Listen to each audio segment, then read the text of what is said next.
Hey there, welcome to Broderos. Tonight, we've got hours of chilling horror stories combined with soothing rain sounds to help you relax and sleep.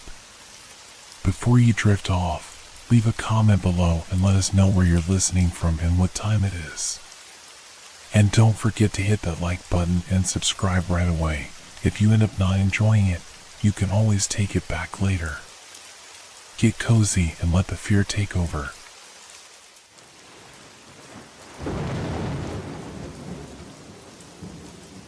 Have you ever wondered what would happen if a house didn't want you there?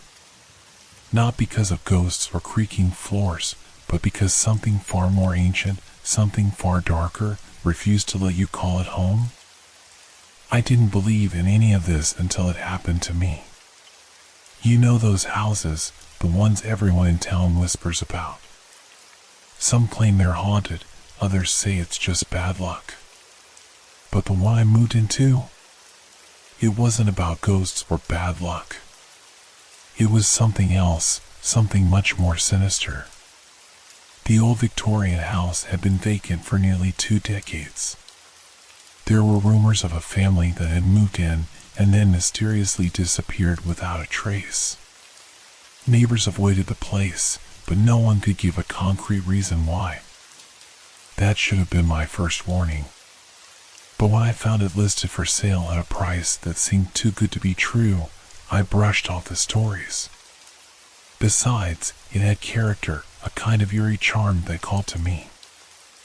I thought it was a sign of adventure, a new chapter in my life. The day I moved in, everything felt wrong. Not in an obvious way, but in that quiet, unsettling manner where you can't pinpoint what exactly is off. The air inside the house was colder than outside, even though it was the middle of summer. And then there was the scent, faint, almost imperceptible at first. A mixture of damp earth and something metallic. I told myself it was just the smell of a house long abandoned. By the 3rd day, I was beginning to notice small, strange things. My keys wouldn't stay where I left them. I'd set them on the kitchen counter only to find them in the hallway an hour later. At night, the sound of scratching echoed through the walls, like something was trying to get out, or get in.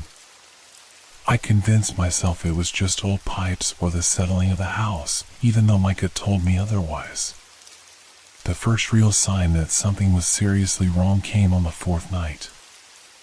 I had just turned off the lights and was lying in bed, half asleep, when I heard it. A low, guttural growl from somewhere deep in the house. It wasn't the sound of an animal. No, this was different, too low, too deliberate. My heart pounded in my chest, but I told myself it was just my imagination, that it was late, and I was overtired from the move. The next morning, I found deep scratches along the wooden floorboards in the hallway outside my bedroom. The strange part was that they hadn't been there the night before, and there was no logical explanation for how they could have appeared overnight. I bent down to examine them closer, for long, deep grooves, like something with claws had been pacing the floor. By the end of the week, I was ready to leave. The house felt more hostile each day. I could hear the growling at night more frequently now, always coming from below the floorboards, like something was trapped underneath the house. There were moments when I swore I could feel eyes on me, watching, waiting for me to slip up. I decided I needed to get out, at least for a night. So, I booked a hotel room in town, hoping that some distance from the place would help clear my mind. But as I was packing my bag, I heard the front door creak open. My heart froze. I hadn't touched it, and I was sure it had been locked. "Hello?" I called, my voice shaky. Silence. The house felt alive, as though it were breathing around me. The walls seemed to pulse, the shadows darker than they should have been. I grabbed my bag and rushed down the stairs, but when I reached the front door, it slammed shut on its own. I yanked at the handle, but it wouldn't budge. That's when I saw it. A figure standing at the far end of the hallway. Tall, hunched, with glowing eyes that seemed to burn right through me. It didn't move, but I could feel its presence bearing down on me, suffocating me. The growling started again, low and rumbling, but this time it was louder, closer. I stumbled backward, my breath coming in ragged gasps. I didn't know what to do. Every instinct told me to run, but where? The front door was sealed, and the demon, was blocking my path. Then, as quickly as it had appeared, the figure vanished, leaving nothing but an overwhelming sense of dread in its wake. I collapsed to the floor, shaking uncontrollably. Whatever was in this house, it wasn't just some restless spirit. It was something much worse. And it didn't want me there. But it wasn't just trying to scare me, it was protecting something. Or perhaps someone. I didn't sleep that night. I sat up in bed, listening to the growling beneath the floorboards, the scratching in the walls. The figure didn't return, but I knew it was there, lurking in the shadows, waiting. The next morning, I did some research. I needed answers. What I found shook me to my core. The house had a history that went back over a century. The first owner, a man named William Haverton, was a recluse. He lived in the house with his young wife, but after she died under mysterious circumstances, he became obsessed with the occult. There were rumors that he had summoned something that couldn't be undone. The locals called it the demonic protector. A spirit, or maybe a demon, that was bound to the house. Its sole purpose was to guard the house from anyone who tried to live there. Some said it was protecting Haverton's secrets, others claimed it was simply cursed, doomed to keep anyone from ever feeling safe within its walls. And now, it had set its sights on me. By the time the second week rolled around, I felt like I was losing my grip on reality. I barely slept. Every time I closed my eyes, I could feel that presence near me, watching. The sounds at night had gotten worse. The growling had turned into something more guttural, almost like a low, sinister laugh. The scratching? That wasn't just in the walls anymore. It was in the ceiling, under the floor, everywhere. I tried to ignore it, tried to keep myself busy, but the house wouldn't let me. No matter what I did, there was always something to remind me that I wasn't welcome. The air inside felt thick, oppressive, like I was breathing in the weight of whatever haunted it. Every corner, every room seemed darker, colder. The house felt like it was trying to crush me under its suffocating atmosphere. I started asking around town, trying to find out more about the house's history, anything that might explain what was happening. Most people were reluctant to talk, brushing me off with quick answers or nervous glances. But one old woman, Mrs. Beatrice, seemed willing to share more. "You shouldn't be in that house," she told me over coffee in a small diner just outside of town. Her wrinkled hands trembled slightly as she held her cup, her eyes scanning the room as if someone might be listening. Nobody should. She was old enough to remember when the last family disappeared. They were good people, she said, her voice lowering to almost a whisper. They thought they could make it a home. But that house, it doesn't let you in. It takes from you. I leaned in closer, my heart racing. "What do you mean?" "Takes what?" She hesitated, her gaze locking onto mine. "Your will, your soul. It feeds on you. The more you fight it, the stronger it gets." Her words sent a shiver down my spine. I wanted to brush them off as the ramblings of an old woman, but deep down, I knew she was right. I had felt it. That suffocating weight, the way the house seemed to drain me of energy, of life. What happened to the others?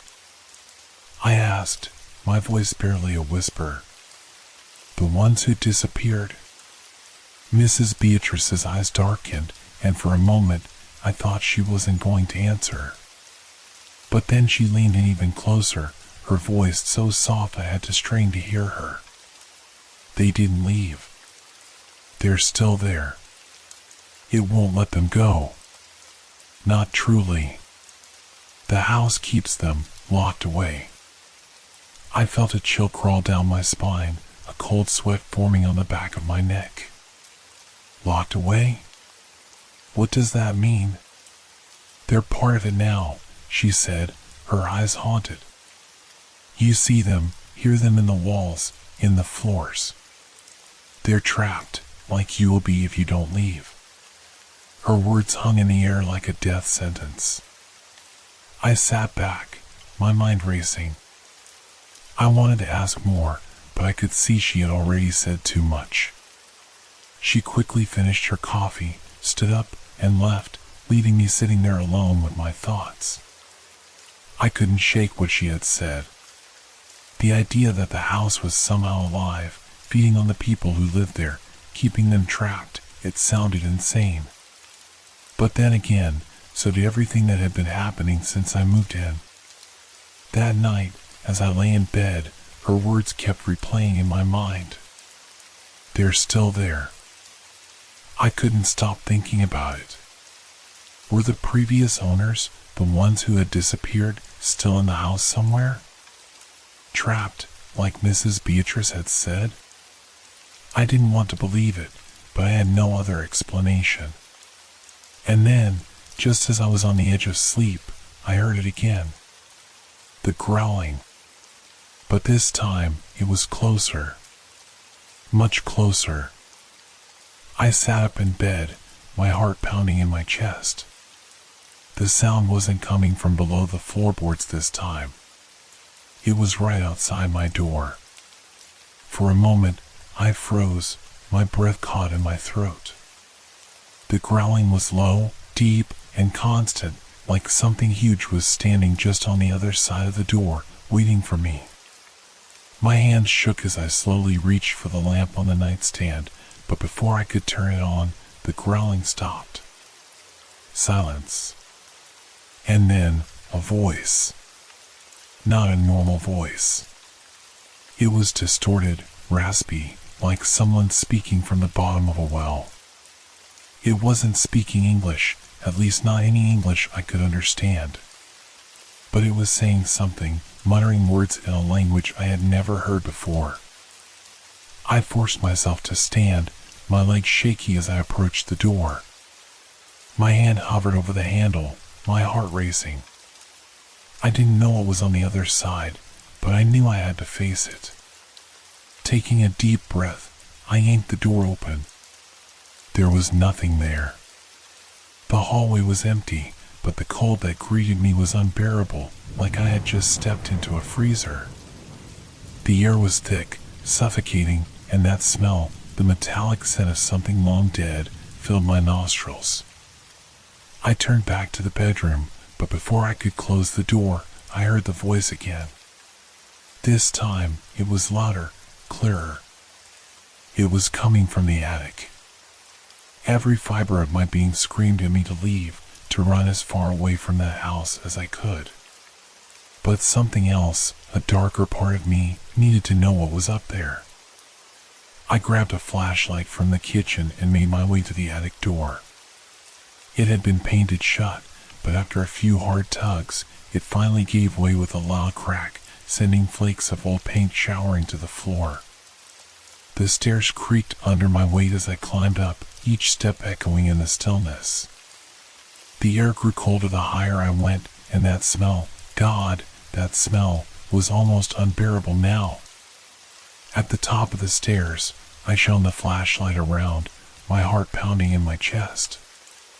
The attic was empty, or at least, it seemed that way at first. And then I saw it. In the far corner, something moved. I aimed the flashlight toward it, and for a moment, I thought my heart would stop. It was a figure, a man, hunched over, his back to me. His skin was pale, almost translucent, and his body was covered in deep, jagged cuts. He was muttering to himself in that same strange language, rocking back and forth like he was in a trance. I wanted to scream, to run, but my feet wouldn't move. I stood there, frozen in place, watching as the figure slowly turned its head to look at me. Its eyes were hollow, black voids that seemed to swallow the light from my flashlight. And then it spoke. "You're next." I stumbled backward, the words echoing in my mind. "You're next." My breath caught in my throat, and for a second, I thought my legs would give out from under me. That figure, it wasn't just some ghost or apparition. It was real. The cold, dead eyes, the jagged cuts on its body, the hollow void where its soul should have been. I had never seen anything like it, and I prayed I never would again. But the worst part? I couldn't shake the feeling that the figure wasn't just some random spirit trapped in the house. No, it was more than that. I didn't know how, but I knew that it had once been someone who had lived here, maybe one of the previous families Mrs. Beatrice had warned me about. The air in the attic had become thick, like I was breathing through a wet cloth. My chest tightened, and I forced myself to take a step back toward the stairs. My flashlight flickered, casting long, sinister shadows across the floorboards. The figure didn't move, but I could still feel its gaze burning into me, as if it were pulling me closer, daring me to stay. I turned and ran. I don't even remember making it down the stairs, but the next thing I knew, I was standing in the kitchen, my back pressed against the wall, gasping for breath. My body shook uncontrollably, and for a moment, I considered bolting out of the house and never looking back. But that wasn't an option, was it? The front door, it had closed on its own before. And even if I could get out, where would I go? Who would believe me?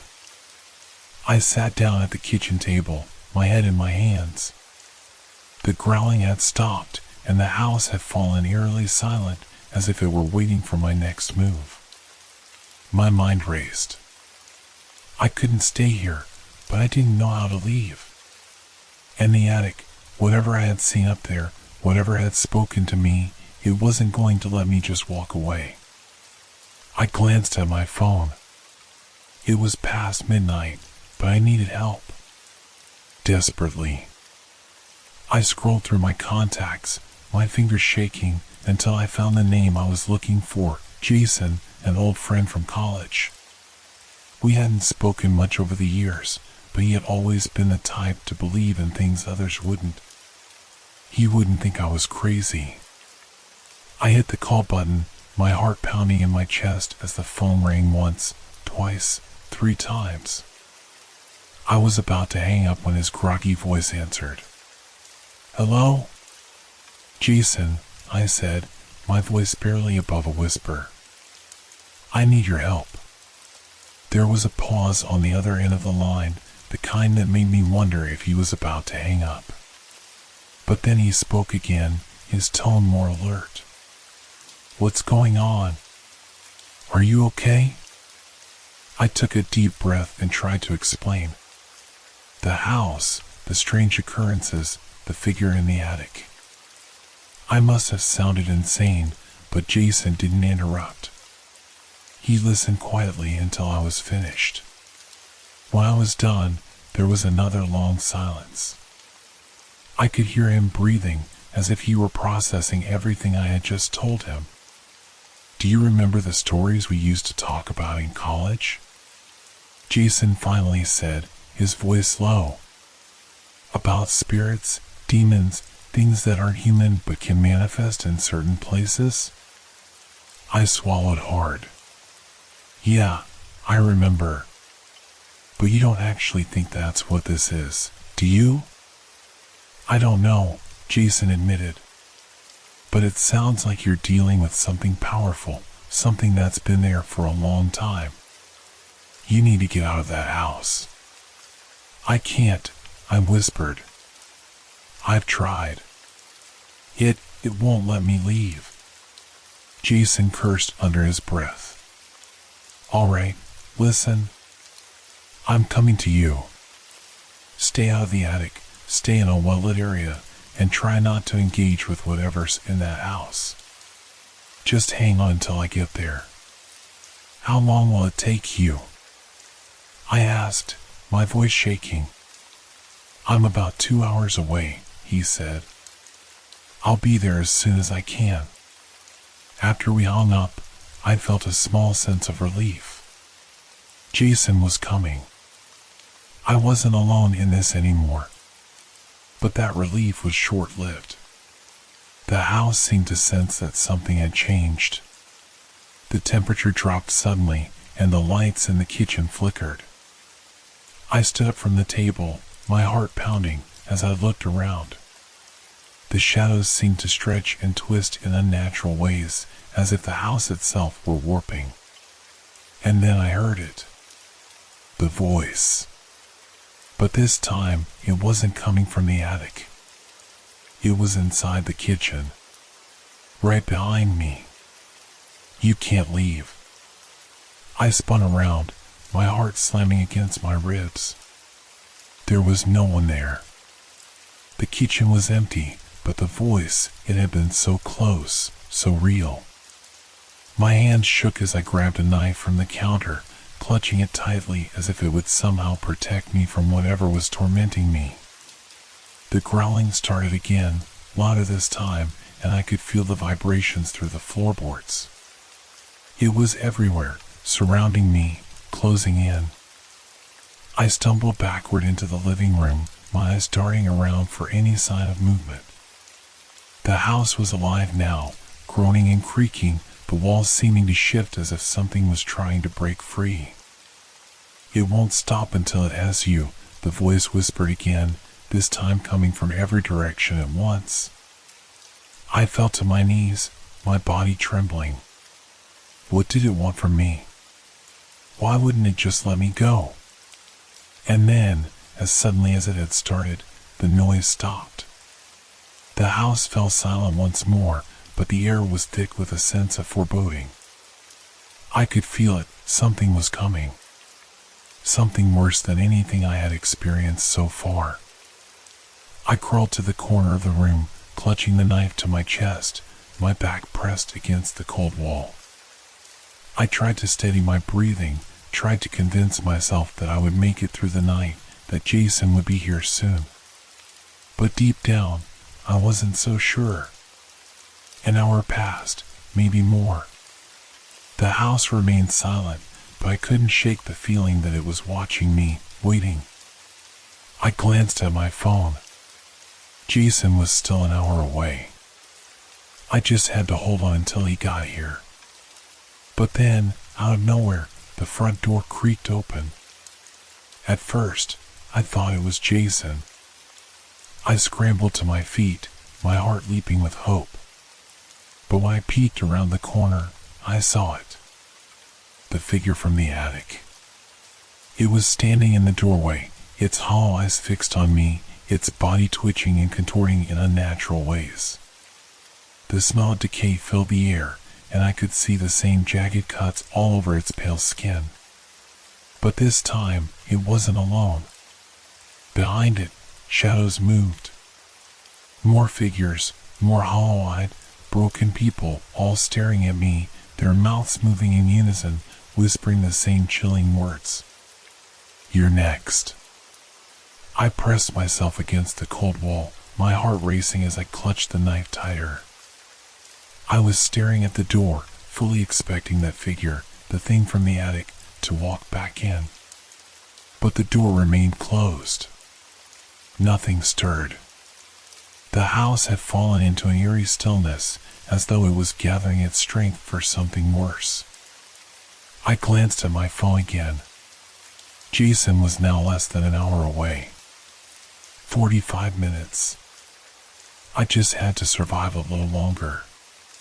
But that was easier said than done. I sat back down at the kitchen table, running my hand through my hair, trying to keep myself calm. My mind raced, flashing between everything that had happened since I'd moved in. Mrs. Beatrice's warning kept playing over and over in my head. They're still there. The thought made me nauseous. What did she mean by still there? Were the previous owners trapped in some kind of limbo, part of the house now? Or worse, had they become those hollow-eyed figures I'd seen? The air grew colder again, the kind of cold that sinks deep into your bones. I got up and paced around the kitchen, my anxiety gnawing at me. I couldn't just sit here and wait. Jason might be on his way, but something told me that the house wouldn't let me sit idly by. I needed to find answers. I needed to know what was really going on. My eyes drifted toward the basement door. I hadn't been down there since I moved in. Every time I passed by it, something about it felt wrong. Like it was hiding something. Something dark. I hesitated, standing at the threshold. The cold air seemed to seep from the cracks in the door, and I could hear a faint humming sound, almost like a low vibration coming from deep within. Taking a deep breath, I opened the door. The smell hit me instantly, a mixture of dampness and something metallic, like blood. My stomach turned, but I forced myself to flick on the light switch. A single, dim bulb flickered to life, casting long shadows down the wooden stairs. Knife still in hand, I descended slowly, each step creaking under my weight. The basement was colder than the rest of the house, and the deeper I went, the more oppressive the air became. It felt thick, like it was pushing down on me.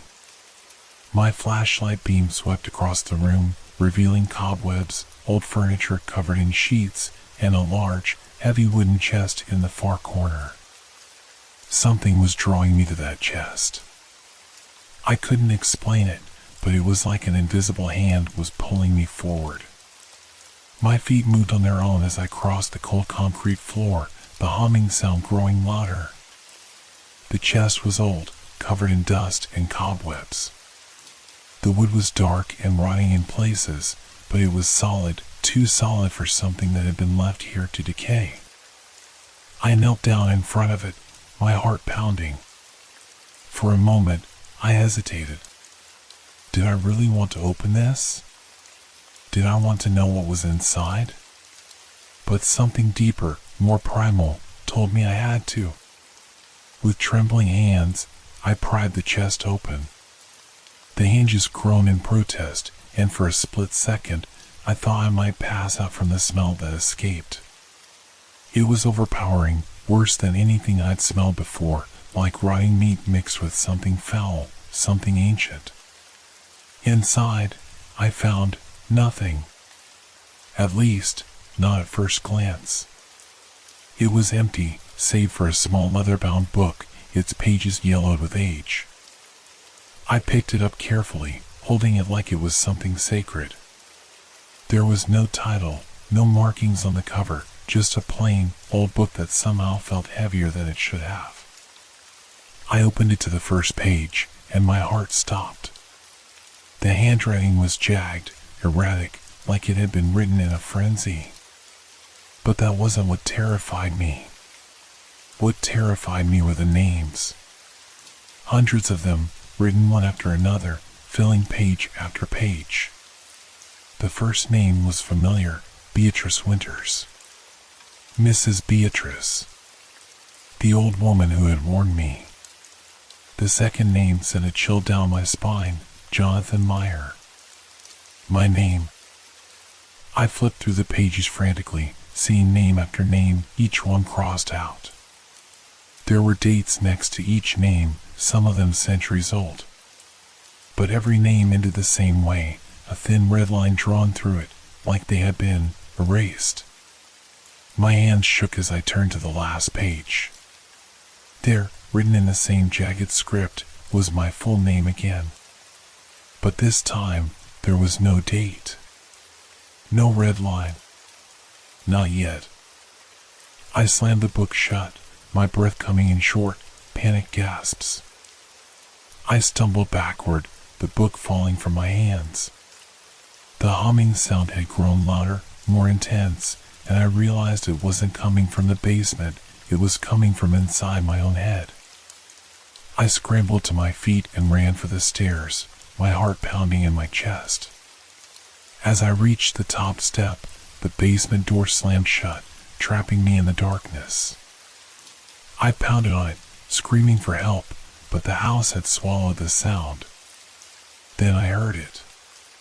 The voice. The same distorted voice from before, whispering in the same guttural language. But now, it was clearer. Stronger. And it was coming from behind me. I turned, my flashlight flickering in the dim light, and there, standing at the bottom of the stairs, was the figure from the attic. Its hollow eyes stared up at me, its mouth twisting into a grotesque smile. But it wasn't alone. Behind it, more figures emerged from the shadows, men, women, children, all with the same black, hollow eyes and twisted, broken bodies. They whispered in unison, their voices melding into one monstrous sound. "You're next." I backed up against the door, my heart pounding in my chest as the figures at the bottom of the stairs began to move toward me. They moved slowly, their broken bodies contorting unnaturally with each step, like they were being pulled by invisible strings. Their whispers grew louder, filling the basement with an otherworldly hum. "You're next."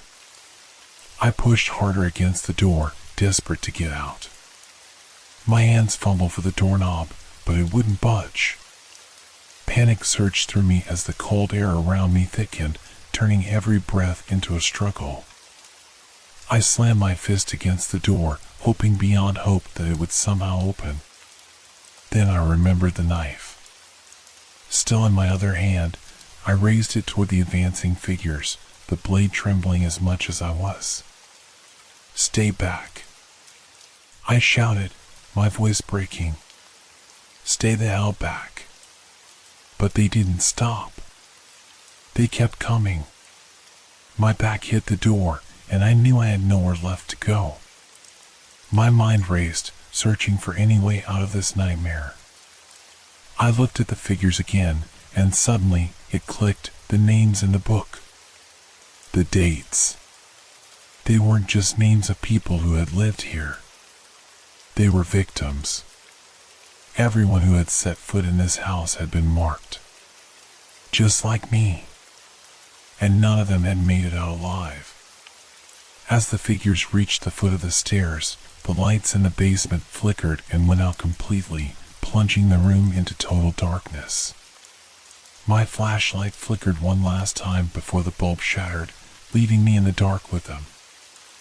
I could hear their footsteps, slow and deliberate, growing closer. I screamed, slashing blindly with the knife, but it meant nothing but air. The cold was unbearable now, seeping into my bones, making it hard to move, hard to think.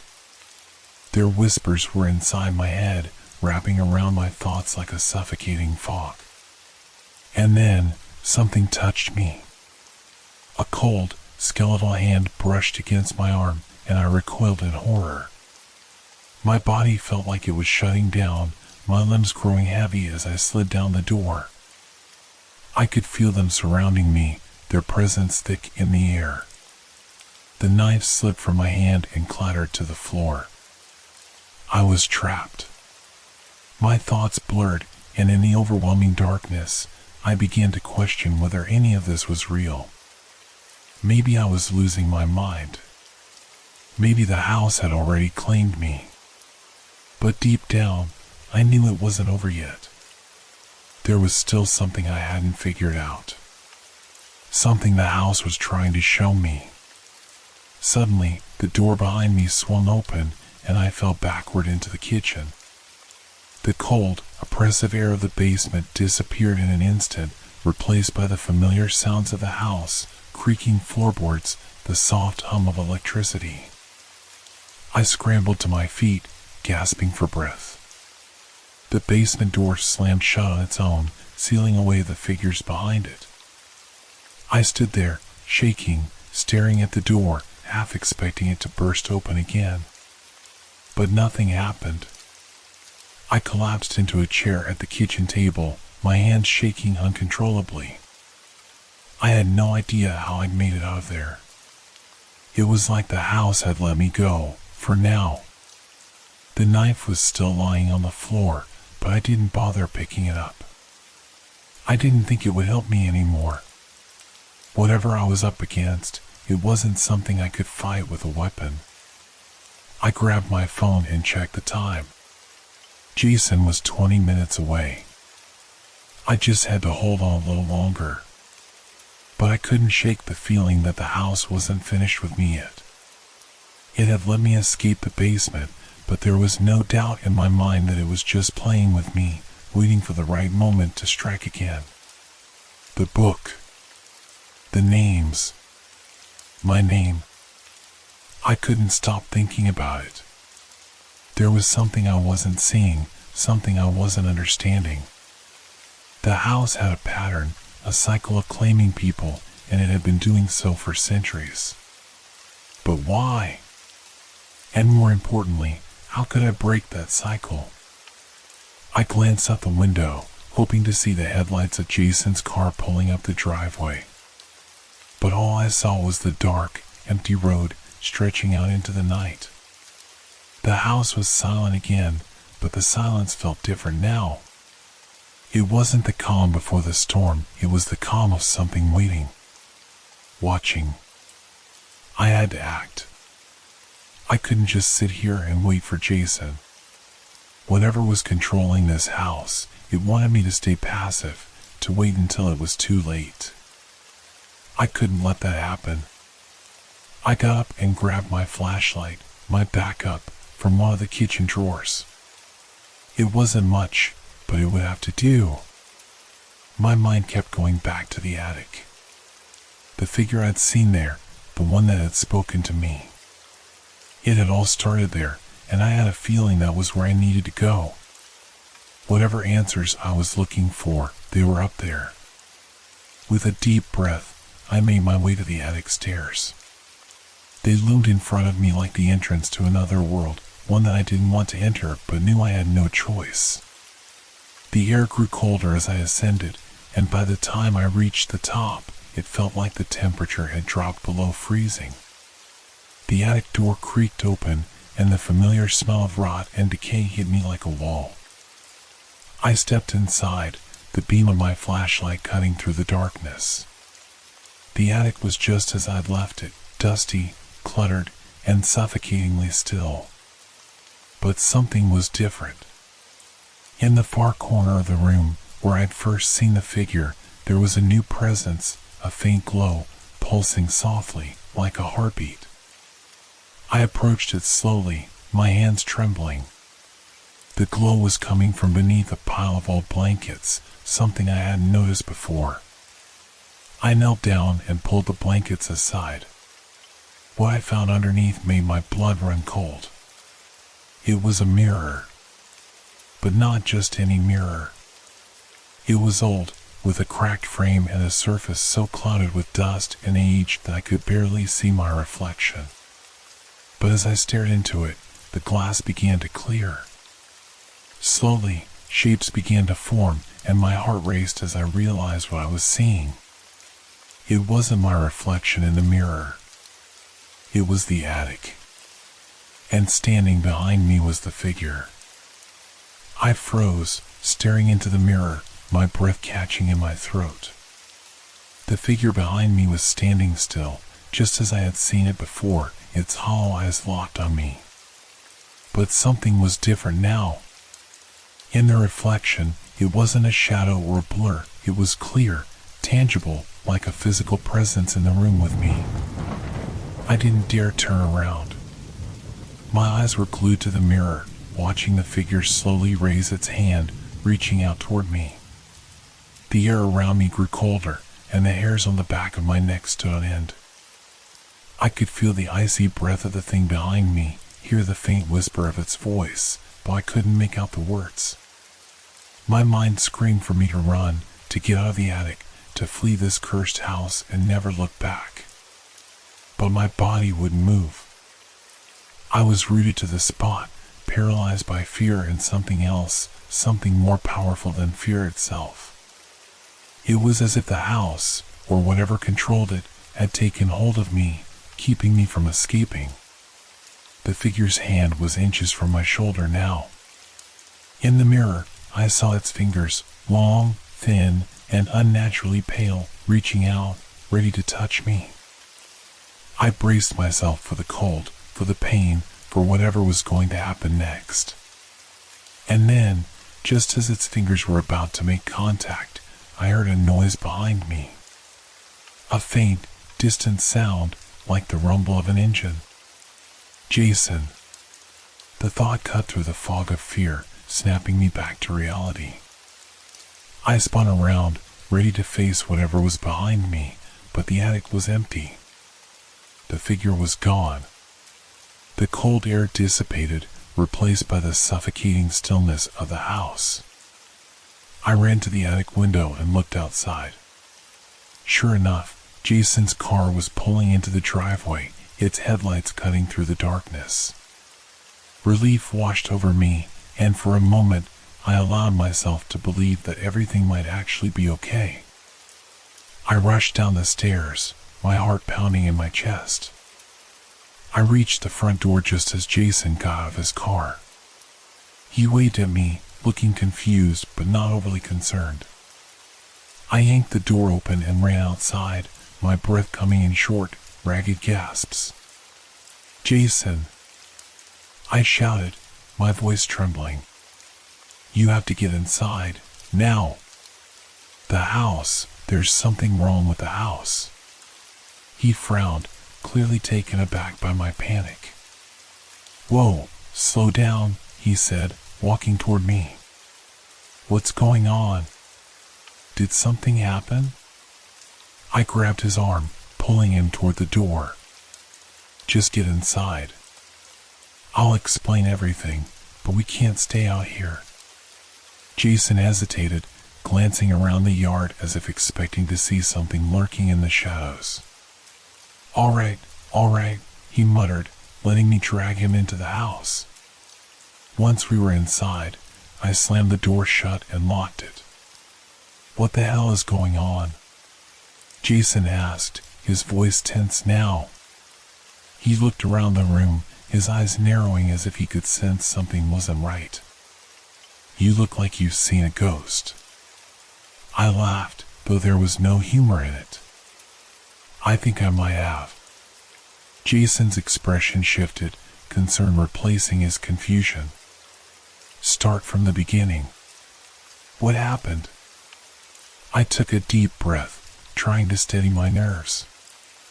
I told him everything, the noises in the attic, the figure I'd seen, the names in the book, the basement, the mirror. As I spoke, Jason's face grew paler, his casual skepticism melting away into something darker. When I finished, there was a long silence. Jason stood there, his arms crossed, his jaw tight. Finally, he spoke. "Do you have the book?" I nodded and led him to the kitchen, where I had left the leather-bound book on the table. It was still there, as ominous as ever. Jason picked it up and flipped through the pages, his eyes scanning the names and dates. "Beatrice Winters," he muttered, pointing to the first name. "She was the old lady who lived here before you, right?" "Yeah," I replied. "She warned me when I moved in. She said, they're still here." Jason's brow furrowed as he flipped to the page with my name on it. "This is you, right? Jonathan Meyer." I swallowed hard and nodded. "Yeah. And I haven't been crossed out yet." Jason set the book down, his hands shaking slightly. "This is messed up, man. I don't know what the hell is going on here, but we need to get out of this house. Now." I wanted to agree with him, to grab my things and run as far away from this place as possible. But something stopped me. I didn't know why, but I had the overwhelming sense that leaving wouldn't save us. That the house wouldn't let us go that easily. "There's something more to this," I said, my voice barely above a whisper. "It's like the house wants us to stay. It's playing with us, trapping us here. I don't think we can just walk away." Jason looked at me like I'd lost my mind. "You can't be serious. We're not staying here another minute. This place is evil, John. You've seen what it's capable of." "I know," I said, meeting his gaze. "But we need to understand it. We need to figure out what's really happening here. Otherwise, it won't stop." Jason opened his mouth to argue, but before he could say anything, the lights in the house flickered. A low, deep hum filled the air, the same sound I had heard in the basement. We both froze, our eyes darting around the room. The temperature dropped again, and the oppressive cold I had felt in the basement returned with a vengeance. The air grew thick, making it hard to breathe. The hum grew louder, vibrating through the walls, through our bodies. And then we heard it. A voice, faint at first, but growing louder with each passing second. "You're next." Jason's face went pale. What the hell was that? I didn't answer. I couldn't. My mind was racing, my heart pounding in my chest as I realized what was happening. The house was making its move. It had let Jason in, but it wasn't going to let either of us leave.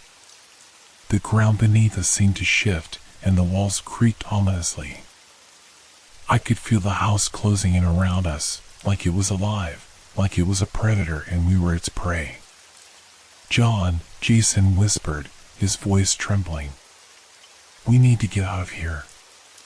Now." But it was too late. The basement door flew open with a deafening crash, and from the darkness below, the figures began to emerge. One by one, they stepped into the light, their hollow eyes fixed on us, their broken bodies moving with unnatural speed. Jason grabbed my arm, pulling me toward the front door, but the air around us thickened, turning into a suffocating force that pinned us in place. The figures were closing in, their whispers filling the air, their eyes burning with malevolent intent. I tried to move, tried to fight, but the house had us. We were trapped, just like all the others. The last thing I saw before the darkness consumed us was the figure from the attic, standing at the center of the room, its twisted smile widening as it whispered one final word. "Mine." The air around me grew thick, pressing in on all sides as the house seemed to come alive. The figures were closing in, their hollow eyes burning into me, and Jason was screaming something, though his voice was muffled by the weight of the house's presence. The walls creaked, groaned, and then silence. Complete, terrifying silence. The figures stopped moving, freezing in place, their twisted forms locked in some grotesque tableau.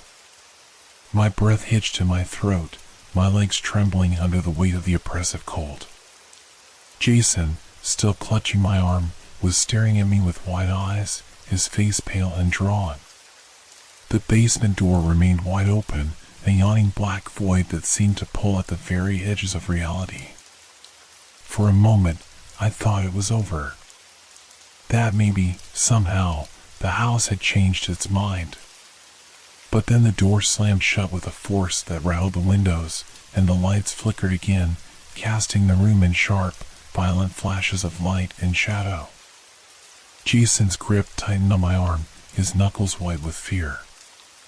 "We need to leave," he whispered, his voice barely audible over the thundering of my heart. "John, we need to get out of here. Now." But something held me in place. It wasn't just the suffocating presence of the house, it was something deeper. An instinct, a terrible certainty that leaving wouldn't save us. That we were too far gone. And then I saw it.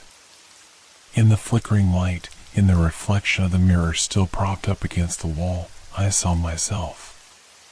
Not the me that was standing in the room with Jason, but a version of myself from the past, a reflection of the moment I first stepped into this house. I was smiling, carefree, completely unaware of the fate that awaited me.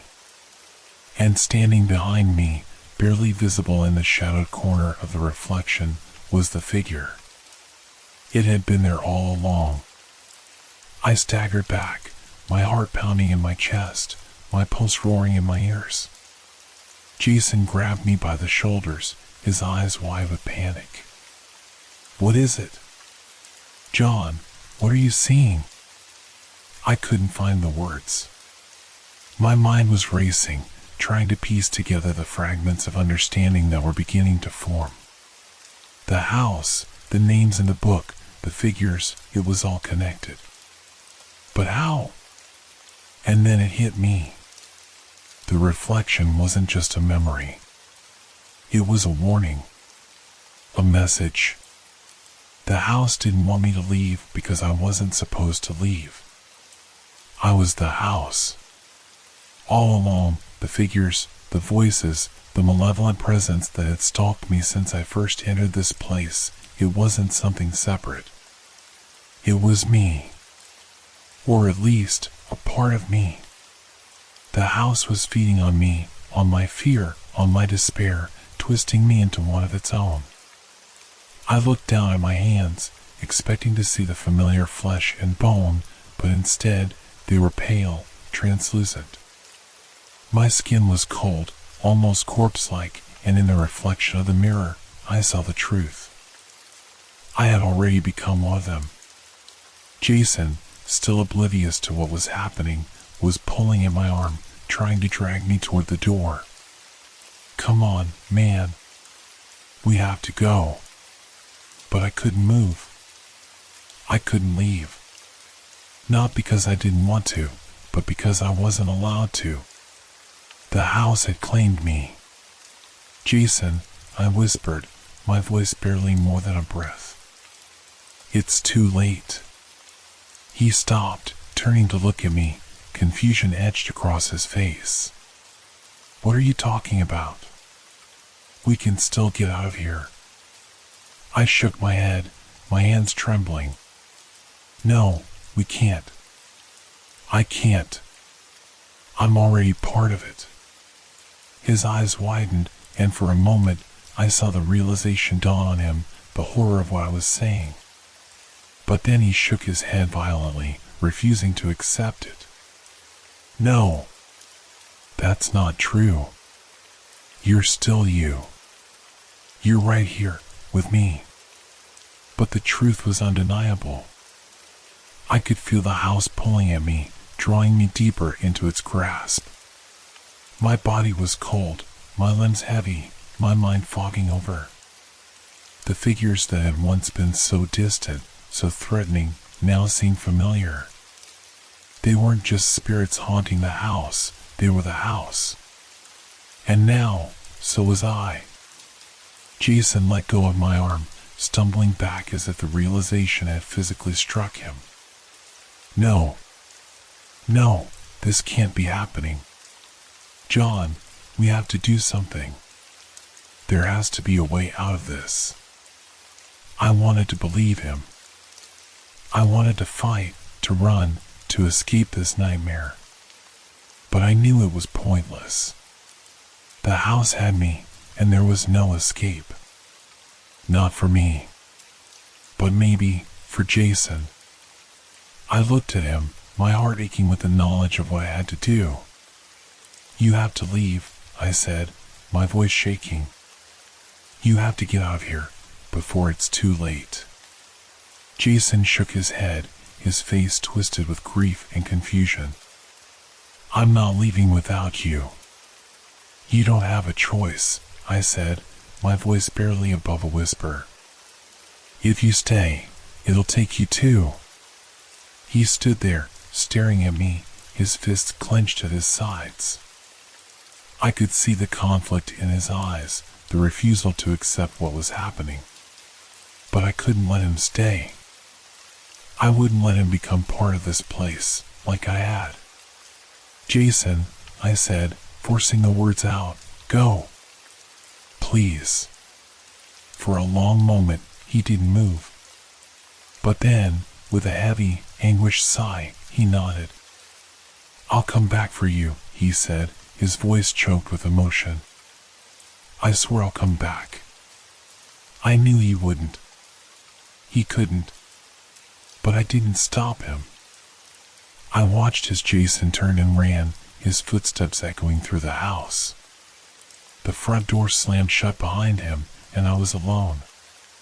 The cold crept in, seeping into my bones, but I didn't fight it. I couldn't anymore. I sank to the floor, my body growing heavy, my vision blurring as the house wrapped itself around me, claiming me fully. I wasn't afraid. Not anymore. I was home.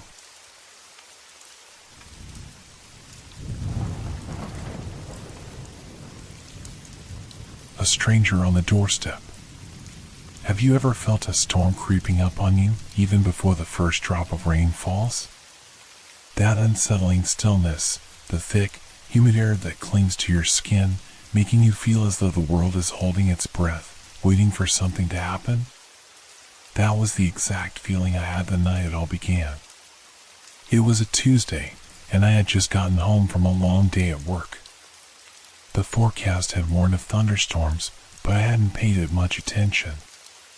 My small cottage on the outskirts of town was usually quiet, with nothing but the distant hum of the forest and the occasional howl of wind. Tonight, though, something felt different. The air was heavy, oppressive even, as if it knew a secret I wasn't privy to. I poured myself a glass of wine and settled into the armchair by the window. The view outside was barely visible through the gathering clouds, but the forest still stood, dark and impenetrable. There was something comforting about the isolation, the quiet, until it wasn't. A sharp knock at the door shattered the silence. I froze. It wasn't a casual knock. It was urgent, demanding. My heart thudded in my chest as I stood, trying to shake off the sudden wave of anxiety. Who could possibly be out in this weather? The wind had started to pick up, rattling the old windows of the cottage. For a brief second, I considered ignoring the sound, letting it blend with the storm outside. But something about that knock compelled me to move forward. Maybe it was curiosity, maybe something darker, a sense of inevitability I couldn't yet explain. I opened the door cautiously, just a crack, and there he was, a man standing on my doorstep, soaked to the bone. His dark hair was plastered to his forehead, his clothes clinging to his body as water dripped from every inch of him. He looked like he'd been wandering through the storm for hours. "Please," he said, his voice low and hoarse. "I need shelter." Something inside me screamed not to trust him. His eyes, pale and unblinking, stared at me with an intensity that sent chills down my spine, even though his posture seemed unthreatening. There was no car, no explanation for how he had ended up at my remote cottage in the middle of a storm. Everything about him was wrong, but another part of me, perhaps the empathetic part, or maybe the foolish part, took over. I stepped aside, letting him in. The man stepped over the threshold with a quiet, almost reverent ease, as though he belonged here, as though he had been here before. I shut the door behind him, the soft click echoing louder than I expected in the small space. For a moment, we stood there, the sound of the storm raging outside the only noise between us. He didn't speak again, and I didn't ask any questions. My mind raced through the possibilities. Was he lost? Had his car broken down somewhere nearby? But why here? Why my house? I motioned to the small living room. "You can sit there. I'll get you a towel." He nodded, his expression unreadable, and I hurried to the linen closet, heart still pounding in my chest. My hands shook as I pulled out a towel. Something was off, something more than just the storm and the unexpected visitor. But I couldn't put my finger on it. When I returned, he was sitting in the armchair I had just vacated, staring into the darkened window as if he could see something I couldn't. I handed him the towel, and he wiped his face, though his eyes never left the glass. "Thank you," he muttered, his voice low again. I nodded, unsure of what to say. The tension in the room was thick, almost unbearable. I wanted to ask him who he was, where he came from, but the words got stuck in my throat. Instead, I asked, "What brings you out here? Did your car break down?" He didn't answer right away. His fingers clutched the towel tightly, and for a moment, I thought he might not answer at all. But then he turned his head, just slightly, and his eyes met mine. "I've been walking," he said simply. "For a long time." That was it. No further explanation. The vagueness of his answer did nothing to ease my discomfort. I could feel the unease creeping up my spine, settling into my bones like the chill of the storm outside. I tried to shake it off, reminding myself that this was just some lost traveler, caught in the rain. But deep down, I knew it was more than that. "Where are you headed?" I asked, trying to keep my voice steady. He didn't respond, just stared back at me with those pale eyes that seemed to see right through me. Suddenly, the lights flickered. Once. Twice. And then, darkness. My breath caught in my throat as the storm outside howled louder, the wind slamming against the windows. I fumbled for my phone, using its dim glow to find the lantern I kept on the mantel. The man hadn't moved, hadn't made a sound, even as the darkness enveloped us. His stillness unnerved me. With shaking hands, I lit the lantern, its weak flame casting eerie shadows across the room. The man was watching me again, his face partially obscured by the flickering light. The storm raged on, and for a moment, I wished I had never opened that door. He spoke then, his voice cutting through the sound of the storm. "You shouldn't have let me in." The words hit me like a punch to the gut. My stomach twisted in knots, fear rising in my chest. I tried to laugh it off, tell myself he was just joking, just some tired, drenched man seeking shelter from the storm. But the look in his eyes told me otherwise. "What do you mean?" I asked, though my voice betrayed my fear. His lips curved into a small, chilling smile. "You'll find out soon enough." The man's words echoed in my mind, and I felt the weight of something far darker than the storm outside settling over my home. My skin crawled as I stood there, barely holding the lantern steady, its flame flickering in rhythm with my trembling hands. I wasn't sure if it was the intensity of his gaze or the gnawing dread building inside me, but I knew I was no longer safe. I should have never opened that door. "Find out what?" I asked, trying to mask my rising fear with a calm tone, but my voice faltered. He said nothing, just continued to stare at me with that unsettling, empty look. The kind of stare that feels like it's peeling away the layers of who you are, as if he could see deeper than anyone ever should.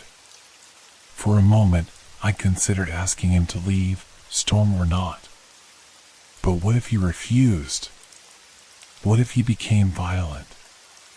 The isolation of my cottage, which had always been a source of peace and comfort, now felt like a trap. There was no one nearby, no neighbors to run to for help, no witnesses if things went terribly wrong. I took a slow, steadying breath and decided to play along, to try and keep the conversation light, even if it felt like trying to steady myself on thin ice. I wasn't sure how else to keep control. "Would you like some tea?"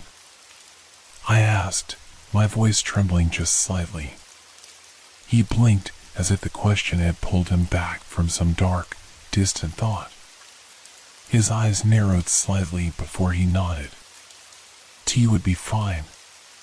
Relieved to have a moment away from his unsettling presence, I turned and headed toward the kitchen. The old floors creaked beneath my feet, and every sound seemed to echo louder than it should. I could feel his gaze on me, following every movement, even when I was no longer in the room. My hands shook as I filled the kettle, trying to focus on the simple task in front of me: boiling water, choosing a tea bag, anything to ground myself in normalcy. But nothing felt normal anymore. My mind raced, searching for logical explanations for this man's behavior. Maybe he was just tired. Maybe his words had been misunderstood, twisted by the fear that had been gnawing at me ever since I opened that door. But deep down, I knew it wasn't just my imagination. Something was terribly wrong. The wind outside howled like a wild animal, slamming against the windows as the storm reached its peak. The lights flickered again, and I held my breath, praying they wouldn't go out for good. The lantern on the counter provided only a small pool of light, barely enough to see what I was doing. I didn't dare glance back toward the living room, afraid of what I might see. Instead, I focused on the steam rising from the kettle, the soft hiss of water coming to a boil. When the tea was ready, I hesitated, staring down at the 2 cups I had prepared. Should I really bring him one? What if this simple gesture somehow sealed my fate, made me complicit in whatever horror he had planned? But I couldn't just stand there forever. Taking a deep breath, I picked up the cups and walked back into the living room. The man was still sitting in the same chair, his posture stiff, his eyes fixed once again on the window. The shadows cast by the lantern twisted across his face, making his expression unreadable. I handed him a cup. He took it without a word, his fingers brushing mine for just a moment. His skin was cold, unnaturally so, and I fought the urge to pull my hand away too quickly. "Thank you," he said, his voice softer now, almost polite. I sat down in the chair across from him, keeping the lantern between us as a small barrier. The silence between us stretched on, only broken by the wind and rain hammering against the windows. I sipped my tea, the warmth doing little to chase away the chill that had settled deep into my bones. Finally, after what felt like an eternity, I broke the silence. "Where were you walking from?" He didn't answer right away. Instead, he took a slow sip of tea, his gaze still focused on the darkened window. When he finally spoke, his voice was distant, almost detached. "From somewhere you wouldn't understand." I swallowed hard. "What do you mean by that?" He turned to look at me then, and the intensity of his gaze made my skin crawl. "I've been searching for a long time," he said slowly. "And tonight, I found what I was looking for." His words hung in the air like a dark omen. My heart pounded so loudly I was sure he could hear it. I felt a sinking feeling in the pit of my stomach as the pieces started to fall into place. He wasn't just some lost traveler, caught in a storm. He had come here with a purpose. What are you looking for?" I asked, though I wasn't sure I wanted to know the answer. His smile was slow, almost mocking. "You." My breath caught in my throat, and I nearly dropped my cup. For a moment, the room seemed to tilt, as if reality itself was slipping out from under me. How could he possibly be here for me? I didn't even know him. He was a stranger, a faceless figure in a storm. "I don't understand," I whispered. "You don't need to," he said, his tone cold and final. But you will. I stood abruptly, the chair scraping against the floor as I backed away from him, my pulse racing. You need to leave, I stammered, my voice louder than I intended. Now.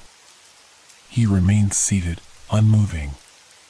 The smile faded from his face, replaced by something darker, more dangerous. I'm not leaving, he said softly. Not until I get what I came for. Panic surged through me, and I fumbled for my phone in my pocket, my hand shaking as I tried to dial the police. But before I could hit the call button, the man stood, his movements swift and fluid, faster than seemed possible. He was in front of me before I could react, his cold hand gripping my wrist with an iron strength that made me gasp. You won't need that, he said, his voice low and menacing. No one is coming to help you. I struggled to pull away, but his grip was unrelenting, his eyes burning into mine with a terrifying intensity. I had never felt so helpless, so utterly trapped. The storm outside raged on, as if mocking my futile attempts to escape. And in that moment, I realized the true horror of my situation. I was alone, miles away from anyone who could hear my screams. I had invited him in. I had let him into my home, and now there was no way out. His grip was cold, his touch a contradiction of life, as if he were nothing more than a shadow in human form. My pulse raced, each beat echoing in my ears, blending with the storm raging outside. The wind howled, rattling the windows, as if the storm itself were a sinister chorus to my growing fear. I jerked my hand, trying to break free from his iron grasp. Let me go, I demanded, though the panic in my voice betrayed any authority I hoped to project. He leaned in closer, his face just inches from mine. You should have never opened the door, he whispered. You've allowed something far worse than the storm into your home. The words sent chills racing down my spine. I struggled harder, trying to wrench my wrist free, but it was like fighting against a steel vise. His strength was unnatural, something not human. My breath hitched as the realization hit me. I wasn't dealing with an ordinary man. Who are you? My voice was barely above a whisper, quivering with fear. His smile returned, a slow, menacing curve of his lips.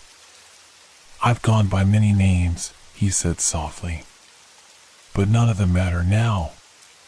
The lights flickered again, casting long, dancing shadows across the room. The lantern on the table barely held its flame, wavering as if it too could sense the growing darkness in the room. The storm outside surged, as though feeding off the terror inside, and I could feel the walls of my home closing in on me. Desperation clawed at me.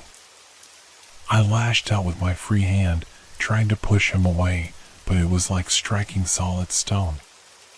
He didn't even flinch. Instead, he leaned in closer, his cold breath brushing against my skin. There's no use fighting, he said quietly. You're already mine. No, I gasped, pulling harder, the pain shooting through my wrist as his grip tightened. You're not real. This can't be real. Reality is often stranger than you think, he whispered, his voice laced with something dark, almost amused. Without warning, the lights went out completely, plunging the room into near total darkness. Only the faint glow of the lantern remained, casting eerie shadows across the walls. My heart pounded in my chest as the reality of my situation sank in deeper. I was trapped with him, cut off from the world outside, completely at his mercy.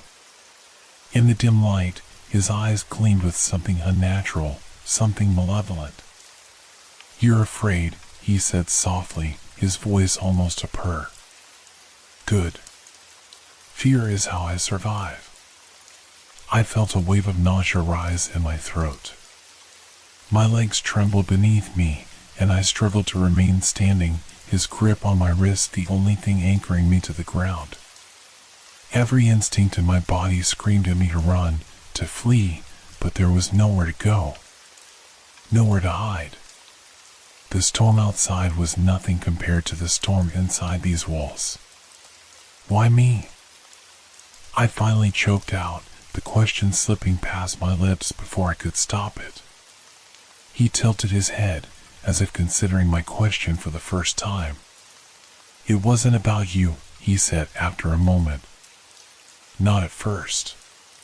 But now, he trailed off, his gaze sliding over me in a way that made my skin crawl. "Now, you've made it about you." Tears stung in my eyes, blurring my vision. I couldn't stop them from falling. "Please," I begged, my voice shaking, "just leave. I don't care why you're here, I just want you to go." He released my wrist, and I stumbled back, nearly collapsing onto the floor. My legs felt weak, the adrenaline and fear draining every ounce of strength I had left. But despite the relief of his grip loosening, I knew I wasn't free. Not yet. "I'm afraid it's not that simple," he said, his voice carrying a dark finality. "Once I've been invited in, there's no turning back." My heart sank. Invited in.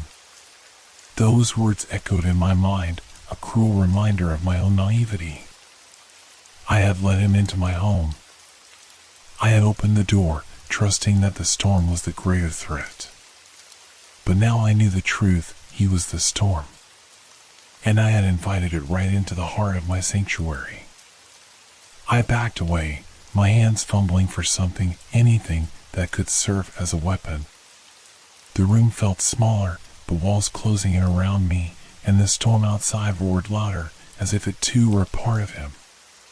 My eyes darted around the space, landing on the fireplace poker leaning against the hearth. It wasn't much, but it was something. I lunged for it, grabbing the cold metal rod with both hands. My knuckles whitened as I gripped it tight, pointing it toward him like a makeshift spear. "Stay back," I yelled, trying to summon every ounce of courage I had left. He didn't move. He just stood there, watching me with that eerie, unsettling calm. "Do you really think that will stop me?" he asked, amusement dancing in his eyes. "I don't care," I snapped, my voice trembling. "I'll fight you if I have to." A low chuckle escaped his lips, and the sound sent a shiver through my entire body. "Oh, you'll fight," he said, his tone laced with dark amusement. "But it won't matter. This isn't about winning or losing. This is about survival." I swallowed hard, the weight of his words pressing down on me. Every instinct told me to run, to flee from this nightmare, but there was nowhere to go. The storm raged outside, and the stranger, whatever he was, blocked the only exit. As if reading my thoughts, he took a slow step forward, his movements deliberate, predatory. "You can try to run," he said softly, "but you won't get far. You've already crossed the threshold. There's no escaping what's coming." My breath caught in my throat, and I could feel the walls of the room closing in around me. There was no way out. No escape. And in that moment, I realized the terrifying truth: this was no ordinary storm. This was something far worse, something that had been waiting for the right moment to strike. And I had handed it the perfect opportunity. The poker trembled in my hands as I raised it higher, my heart pounding in my chest. "I'm not going to just stand here and let you do whatever you want," I said, my voice wavering but determined. He smiled, a cold, calculating smile that chilled me to the bone. "I don't need your permission." Without warning, the lantern's flame flickered once, then died completely, plunging the room into absolute darkness. My pulse raced, my breath shallow and rapid as I stood frozen, blind to everything around me. Then, out of the blackness, I heard his voice. Let the real storm begin. I stood there, frozen in the pitch-black room, my mind racing. Every sound around me amplified, the howling wind outside, the rattling of the windows, the creaking of the old floorboards under my feet.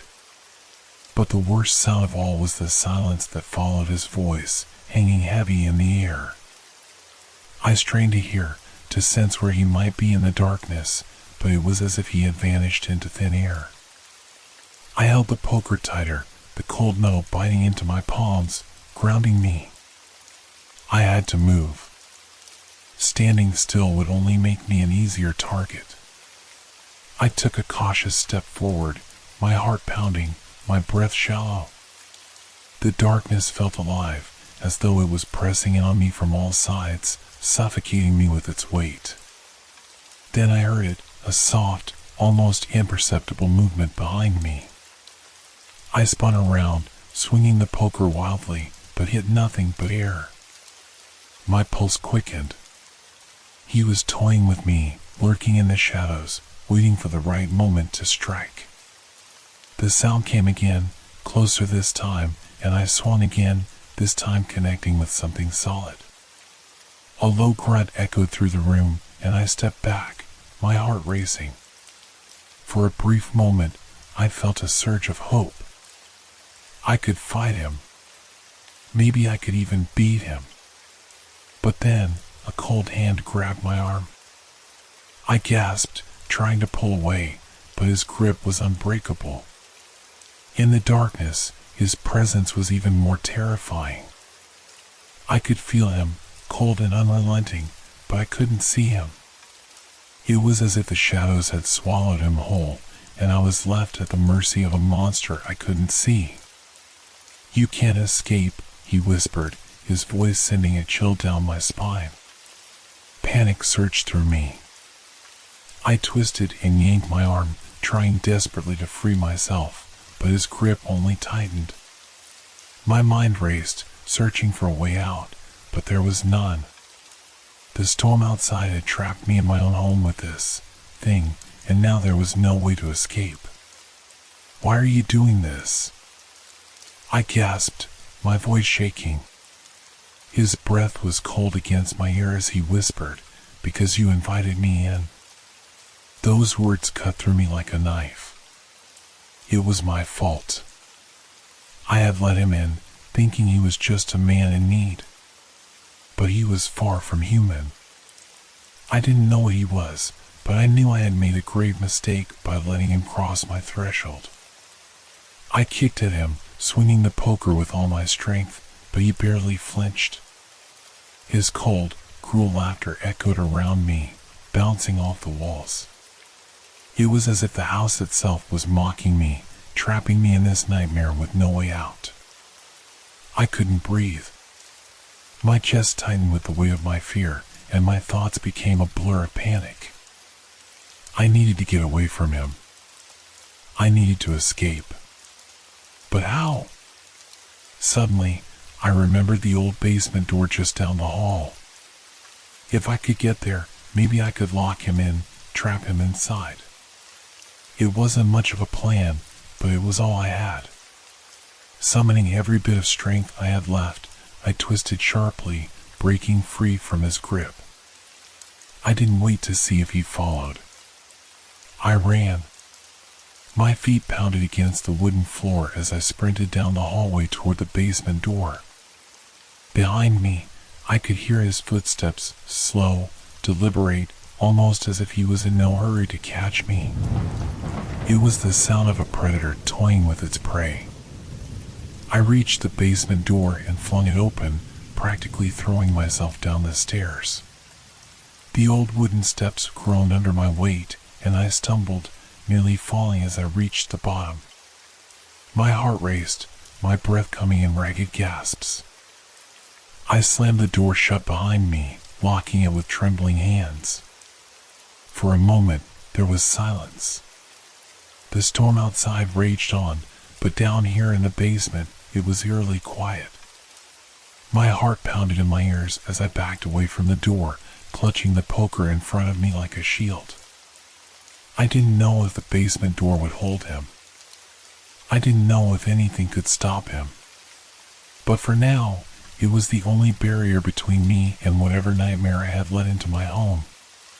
The basement was cold and damp, the air thick with the smell of mold and dust. My eyes adjusted slowly to the darkness, the faint light from a small, high window barely illuminating the space. I took a step back, trying to calm my racing heart, but every fiber of my being was on high alert.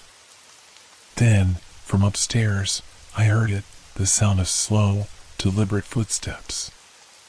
My blood ran cold.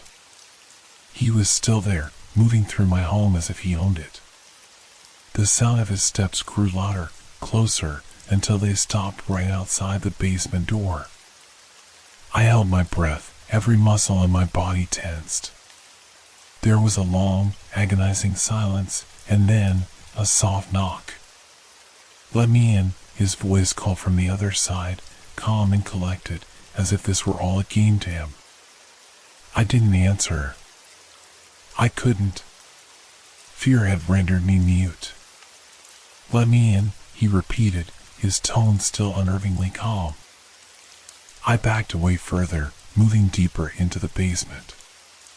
My hand brushed against an old, dusty shelf, and something fell to the floor with a loud clatter. I froze, my heart pounding. Had he heard it?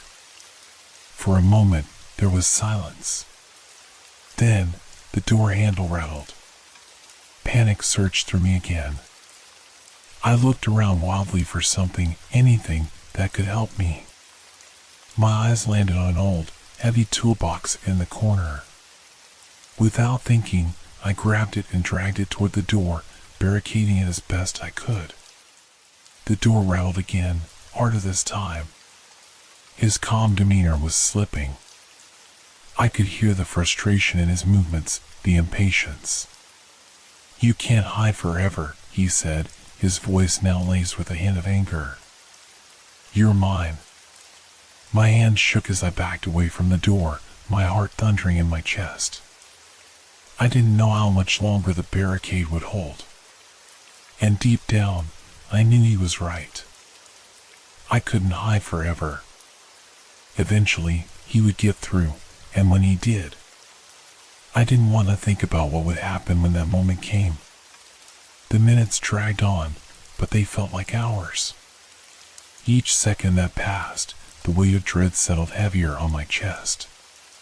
The storm outside intensified, howling winds echoing through the old house, making the walls creak and groan. I could hear him moving outside the door, his footsteps now more sporadic, as if he were pacing, contemplating his next move. I huddled in the corner of the basement, clutching the poker tightly. The dim light cast eerie shadows, and every noise seemed amplified in the thick silence. I couldn't let him in. I wouldn't let him in. But as I listened to the sound of his breathing on the other side of the door, I wondered if I could hold out much longer. "Why are you hiding?" he taunted, his voice dripping with mockery. "It's only going to get worse for you if you don't let me in." I pressed my back against the wall, my mind racing. I needed a plan. I couldn't just sit here and wait for him to break through. But what could I do? The toolbox wouldn't hold forever, and even if it did, I was trapped down here with no way out. The small window was too high, too narrow to escape through. Then, in the corner of the basement, something caught my eye. A pile of old boxes, covered in dust and cobwebs. I didn't know what was inside, but I had to try something. I crept toward the boxes, keeping my eyes on the door, listening intently for any sign of him. As I rummaged through the first box, I found old newspapers, yellowed and brittle. They were filled with headlines about strange occurrences, missing persons, and unexplained phenomena. I tossed them aside, my heart pounding. This wasn't helping. I needed something more tangible, something I could use against him. The second box contained tools, hammers, nails, a few old, rusted blades. They might not be ideal weapons, but I could use them. I grabbed a hammer, feeling its weight in my hand. It wasn't much, but it felt more reassuring than the poker. Then, just as I was about to return to my hiding spot, I heard it, the sound of splintering wood. My heart dropped. He was breaking through the door. "Let me in," he shouted, his voice now laced with fury. "You can't fight me forever." I turned back to the door, panic flooding my veins. The barricade was holding, but only just. I had seconds, maybe minutes at most, before he broke through. I needed to be ready. I positioned myself behind the boxes, gripping the hammer tightly. My heart raced as I listened to the sound of the door cracking under his weight. I had to surprise him. I had to catch him off guard when he came through. With one final push, the door burst open. The toolbox flew across the room as he stepped into the dim light, a silhouette of darkness against the backdrop of the storm. He stood there, tall and imposing, with a smirk that sent chills down my spine. "Are you ready to let me in?" he asked, his voice dripping with menace. I tightened my grip on the hammer, adrenaline coursing through me. This was it. I had to stand my ground. "You're not welcome here," I shouted, trying to sound braver than I felt. He stepped closer, his eyes glinting with malice. "Oh, but I am. You invited me in, remember?" In that moment, everything I had thought I knew about him flooded my mind, his presence, the way he had wormed his way into my life. I had invited him in with my kindness, with my willingness to help.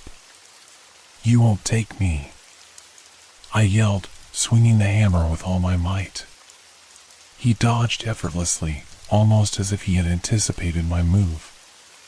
The hammer struck the wall behind him with a loud thud, sending splinters flying. He laughed, a deep, chilling sound that echoed around the basement. "Is that all you've got?" he taunted, stepping closer, his eyes locked on mine. "You're just a scared little girl playing with toys."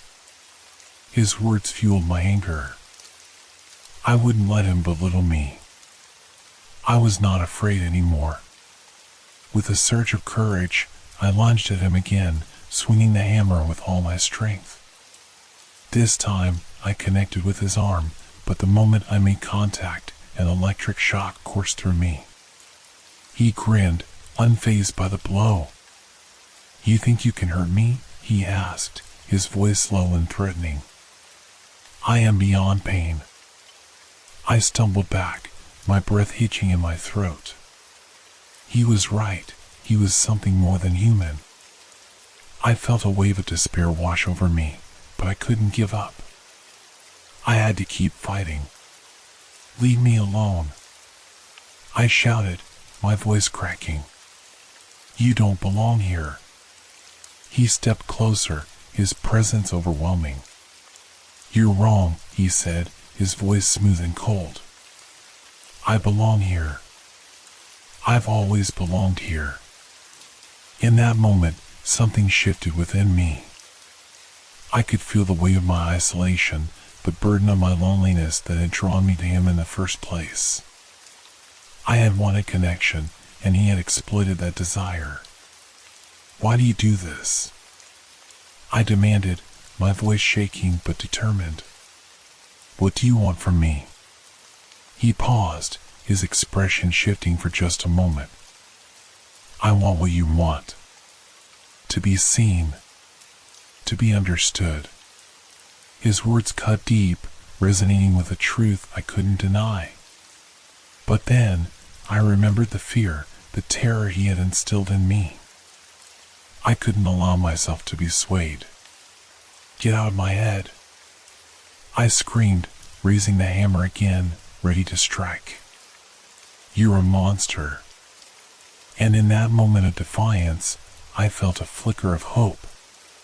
Maybe I could banish him from my life if I could just break this connection. With a roar, I swung the hammer down toward him one last time. This time, he didn't dodge.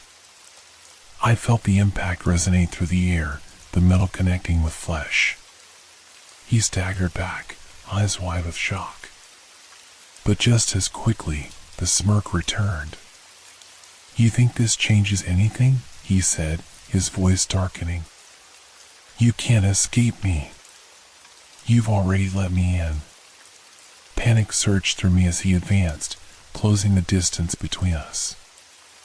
I raised the hammer again, but my arm felt heavy, my resolve beginning to waver. Then, I remembered the basement door, the one thing that had kept him out for even a moment. I dashed past him, my heart racing, and slammed the door shut behind me. I locked it, desperately pushing against it with my back. He pounded against the door, his fury palpable. "You can't keep me out forever," he shouted, but I was fueled by adrenaline. I grabbed the nearest heavy box and pushed it against the door, barricading it as best I could. My breath came in ragged gasps, and for a moment, I felt a flicker of triumph. But then the pounding stopped. The silence that followed was even more terrifying. I could hear nothing but my heartbeat echoing in my ears. With a trembling hand, I peered through the small window at the top of the door. My heart sank as I caught sight of him. He stood on the other side, a shadowy figure, his eyes glowing in the darkness. "Do you really think this will stop me?" he asked, his voice low and dangerous. "I will always find you." I stumbled back, fear clawing at my chest. I was trapped, with no way out. The storm raged on outside, the wind howling, but all I could focus on was the man on the other side of the door, the stranger I had let in. And as the realization hit me, I understood the truth. He wasn't just a figment of my imagination, he was a part of me, a darkness I had tried to deny. "Leave me alone." I screamed, but my voice was swallowed by the storm. His laughter echoed through the basement, chilling me to the bone. "You can't escape who you are," he taunted, his voice lingering in the air. And as I stood there, trembling in the darkness, I knew he was right.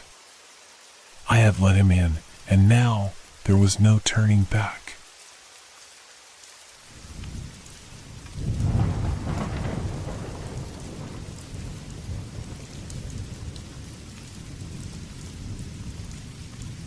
Hope your dreams are filled with fear.